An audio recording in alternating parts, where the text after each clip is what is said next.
Nabi dalam hadisnya pernah bersabda, kullu mauludin yuladu alal fitrah. Setiap anak yang lahir, dalam lanjutan hadis itu Rasul menyebutkan fa'abawahu, maka ayah dan maknya yang menjadikan dia menjadi orang apa? Menjadi orang Majusi kah dia? Menjadi orang Nasrani kah dia? Atau menjadi orang Yahudi? Alhamdulillahirabbil alamin. Anjala sakinata fi qulubil mu'minin liyazdadu imanan ma'a imanihim. Asyhadu an la ilaha illallah wa asyhadu anna Muhammadan abduhu wa rasuluh al-mab'uts rahmatan lil alamin. Allahumma shalli wa sallim wa barik ala sayyidina Muhammadin wa ala alihi wa ashabihi ajma'in. Amma ba'du, ya ibadallah, usikum wa nafsi bittaqwallah faqad fazal muttaqun. Ittaqullaha haqqa tuqatih wa la tamutunna illa wa antum muslimun. Faqala Allah Ta'ala fi kitabil Qur'anil Karim, a'udzu billahi minasy syaithanir rajim. Bismillahirrahmanirrahim. Ya ayyuhan nasu taqu rabbakumul ladzi khalaqakum min nafsin wahidatin wa khalaqa minha zawjaha wa bassa minhuma rijalan katsiran wa nisaa wattaqullaha allazi tasaaluna bihi wal arham innallaha kana 'alaikum raqiba.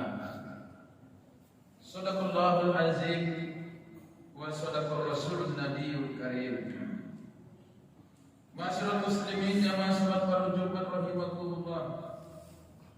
Min awal khutbah yang singkat di sayyidul ayam ini, kembali kita mengucapkan alhamdulillahirabbil alamin sebagai ungkapan rasa syukur kita yang tiada terhingga atas karunia dan nikmat Allah Subhanahu wa taala yang tiada terhingga pula. Sempena dari itu kita berselawat kepada Rasulullah sallallahu alaihi wasallam dengan mengucapkan Allahumma sholli ala sayyidina Muhammad wa ala sayyidina Muhammad. Semoga fadilah selawat yang kita bacakan setiap saat menjadikan kita menjadi bahagian daripada umatnya yang dicintainya dan umatnya yang mendapatkan syafaatnya di yaumil kelak nantinya. Amin amin amin ya rabbal alamin. Masyaallah muslimin jamaah salat Jumat rahimakumullah. Judul khutbah yang ditetapkan oleh PMD Kota Dumai hari ini adalah hakikat rumah tangga Islam. Saudaraku kaum muslimin, tujuan dari kehidupan kita yang paling tinggi dalam harta hidup ini adalah bagaimana kita memastikan diri kita dan keluarga kita menjadi hamba Allah yang benar-benar Islam. Allah memperingatkan kita dan mengingatkan kita berulang kali bahwa kita mesti memastikan diri kita dulu dalam keadaan Islam yang sesungguhnya, barulah kita ridho dipanggil oleh Allah Subhanahu wa taala. Di dalam surah Al-Baqarah Allah berfirman, Bismillahirrahmanirrahim, wa la tamutunna illa wa antum muslimun. Hamba-Ku kata Allah, jangan engkau mati dulu, jangan kembali ke hadirat-Ku dulu kata Allah, sebelum engkau benar-benar menjadi seorang muslim, menjadi seorang Islam yang sesungguhnya. Saudaraku kaum muslimin, jamaah sholat pada Jumat rahimahullah. Bahkan dalam konteks keduniaan pun, bahwa konsep keislaman dalam kehidupan dan berbagai lini kehidupan amat diperlukan. Karena dengan pola hidup Islam akan mengantarkan kepada kehidupan dan peradaban yang baldatun thayyibah wa rabbul. Saudaraku kaum muslimin jamaah salat pada Jumat rahimahullah. Lantas ketika kita membicarakan masalah hakikat rumah tangga Islam, apa konteksnya dengan kematian dan peradaban? Saudaraku, terbentuknya sebuah negara karena adanya masyarakat, dan terbentuknya masyarakat karena adanya rumah tangga. Maka rumah tangga adalah yang paling penghujung. Sebagai ujung tombak terbentuknya sebuah negara, sebuah kehidupan bangsa dan negara, di mana negara itu dalam bahasa dan istilah Islam disebut dengan baldatun thayyibatul tahur. Saudaraku kaum muslimin, oleh karena keluarga itu adalah merupakan ujung tombak terbentuknya negara yang indah, yang baik, maka yang pertama yang harus dibentuk adalah keluarga atau rumah tangga. Menjadi apa? Menjadi keluarga yang Islami ataupun keluarga yang baik. Saudaraku kaum muslimin jamaah salat pada Jumat rahimahullah, dapat kita merasakan ketika dalam lingkungan masyarakat kita, ketika jumlah penduduk kakak yang ada di lingkungan satu RT paham, mengerti, dan mau melaksanakan Islam itu secara kafah, maka dapat dipastikan lingkungan RT tersebut atau masyarakat tersebut akan tercapai dalamnya baldatun thayyibah. Saudaraku kaum muslimin jamaah salat pada Jumat rahimahullah, berbicara masalah rumah tangga, keluarga, dan apa kontribusinya terhadap bangsa dan negara. Karena rumah tangga, keluarga yang di dalamnya ada anggota, ada suami, ada istri, ada anak, ada bapak, baik itu bapak sebagai orang tua dan ibu sebagai orang tua, dan bapak sebagai mertua dan ibu mertua. Paling tidak anggota-anggota inilah terhimpun, maka disebut dengan sebuah namanya rumah tangga. Maka yang harus ditinjau itu adalah anggota apa peran serta mereka dalam membentuk keluarga yang baik. Saudaraku kaum muslimin, yang paling mendominasi dalam kehidupan keluarga baik tidaknya adalah peran kedua orang tua. Dan di antara orang tua yang dimaksud itu yang paling pertama itu adalah suami atau ayah dari anak. Oleh sebab itu, suami mesti mengenal dan mengetahui bagaimana konsep keluarga Islam. Dalam kata lain, suami tidak hanya rajin menuntut haknya dari istri dan keluarga, tetapi tidak mengerti akan kewajiban. Saudaraku kaum muslimin jamaah salat pada Jumat rahimahullah, kehidupan keluarga Islami telah pun dipraktekkan oleh Nabi kita dan Muhammad SAW. Bagaimana konsep dan aplikasi yang sesungguhnya dalam keluarga Islam. Maka idealnya contoh keluarga Islam itu adalah mengacu kepada bagaimana Nabi dalam mewujudkan keluarganya sebagai keluarga Islam. Saudaraku kaum muslimin jamaah salat pada Jumat rahimahullah, bahkan kata pepatah bahwa sesungguhnya sesungguhnya kehidupan ini ibarat berlayar, maka nahkoda di dalam keluarga itu adalah ayah. Manakala ayah tidak paham alamat, maka alamat apa akan terjadi. Dalam hidup ini juga demikian. Seorang suami bukan hanya sekedar laki-laki, tetapi seorang suami adalah suami dari istrinya, ayah dari anak-anaknya, menantu dari mertuanya yang akan menjadi panutan dan tuntunan. Oleh karena dia panutan dan tuntunan, dia harus menjadi contoh ideal. Dan apa niat seorang suami untuk berumah tangga? Dalam konsep Islam bahwa mendirikan keluarga sakinah berdasarkan kecintaan kepada Allah. Maka konsep yang pertama adalah bagaimana membentuk kecintaan kepada Allah. Oleh karena kecintaan kepada Allah Subhanahu wa taala, ia dirikan keluarga, ia bina keluarga.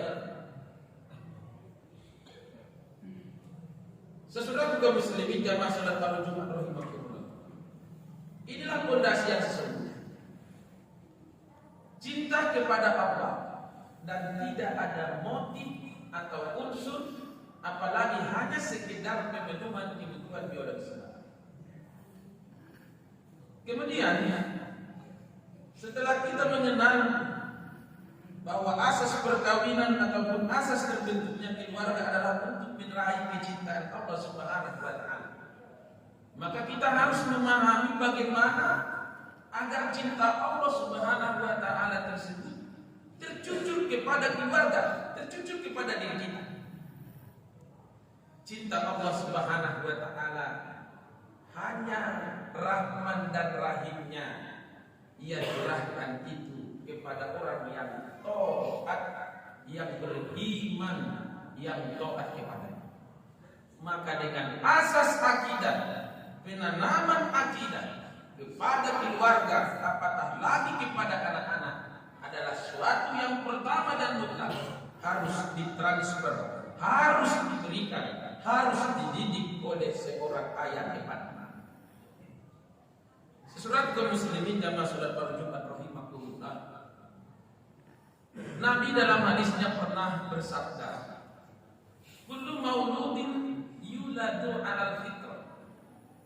Setiap anak yang lahir itu dilahirkan oleh ibu kandungnya, ibunya masing-masing dalam keadaan fitrah. Apa itu fitrah? Suci, bersih, ibarat kertas yang belum ada goresan tinta apapun. Dalam lanjutan hadis itu Rasul menyebutkan fa'abawahu, maka ayah dan maknya yang menjadikan dia menjadi orang apa? Menjadi orang Majusi kah dia? Menjadi orang Nasrani kah dia? Atau menjadi orang Yahudi? Kenapa tidak ada disebutkan di sini Islam, menjadi orang Islam? Karena asas kehidupan awal kelahiran seorang bayi, asasnya adalah Islam.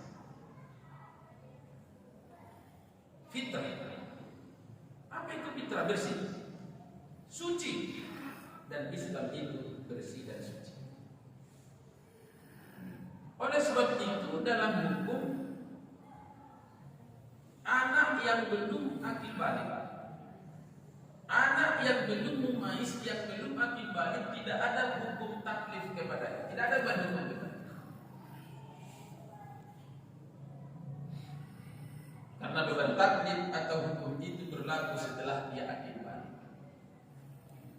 Maka peran kedua orang tua adalah sebagai seorang guru pendidikan dini bagi anak-anaknya. Inilah yang menjadi beban berat dan tugas bagi kita sebagai ayah khususnya, agar kita akan menjadi sebagai contoh yang baik, ideal, yang diajarkan dalam Islam, ayah dalam perspektif Islam, yang menjadi ideal untuk terbentuknya keluarga yang Islami. Karena apapun yang terjadi bagi anak kita itu tidak terlepas dari karakter dan sifat serta transfer sikap dan knowledge yang diberikan oleh orang tuanya dalam pendidikan dirinya di rumah. Dalam bahasa yang sederhana, kalau ayahnya rajin datang ke masjid, maka anak suatu ketika akan ikut. Kalau ayahnya senang membaca Al-Quran, secara berkesinambungan, maka anaknya insya Allah akan menjadi anak yang cinta Al-Quran. Kalau ayahnya adalah orang yang punya sikap ramah tamah baik dengan tetangga, insya Allah anak juga akan seperti itu. Inilah beratnya sebenarnya menjadi seorang bapak sebagai seorang suami, karena kita bukan membentuk keluarga bukan hanya sekedar pemenuhan kebutuhan biologis semata, tetapi ada amanah yang dimana ketika amanah dari Allah itu kita lakukan, maka kita akan mendapatkan kecintaan Allah Subhanahu. Yang kedua, kita mesti harus mampu membangun kerangka keluarga saat ini. Apa kerangkanya? Berdasarkan cinta dan timbal balik demi Allah dan mencari keridhaan Allah Subhanahu. Bagaimana keluarga itu supaya Islam cari keridhaan Allah? Suami seperti apa yang diridai oleh Allah? Istri seperti apa yang diridai oleh Allah? Suami yang diridai Allah adalah suami yang menjadi contoh yang baik bagi anak.